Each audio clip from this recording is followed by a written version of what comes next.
ঢিলাখুলক কতক্ষণ ধরে ব্যবহার করা উচিত? 40 পা হাঁটাহাঁটি করা কি মুখ্য বিষয়? মুখ্য বিষয় 40 পা বা এর কম বেশি কোনো পা হাঁটাহাঁটি করা নয়, বরং মুখ্য বিষয় হলো পেশাবের পর বা মলমূত্র ত্যাগের পর অপবিত্রতা থেকে পবিত্র হওয়া। এটা হলো মুখ্য বিষয়। খোলাসা কথা হলো, শরিয়ার নির্দেশনা হলো ইস্তানজিহু আনিল বাউল ফাইন্না আমাতা আযাবিল কবরি মিনহু। পেশাব থেকে পবিত্র থাকো, পরিচ্ছন্ন থাকো, এটা হলো শরিয়ার নির্দেশ। কিভাবে থাকবে সেটা আপনার ব্যাপার।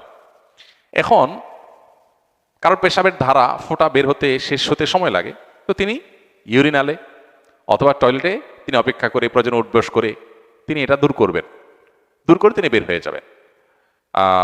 এটা দূর না করে ঢিলাকুলক ধরে হাঁটাহাঁটি করা, এটা বিশেষ করে হাঁটতে হাঁটতে আপনার জনসম্মুখে বা অন্যান্য মানুষের সাথে দেখা হয় এরকম জায়গা পর্যন্ত চলে আসা, অনেক সময় দেখা যায় ইউরিনালের যে গলি ওখানে অন্যান্য মানুষের সাথে মুখোমুখি হয়, এটা দেখতেও দৃষ্টিকটু, আবার অনেক সময় এটা সতর্কমুক্ত হওয়ার আশঙ্কাও তৈরি করে।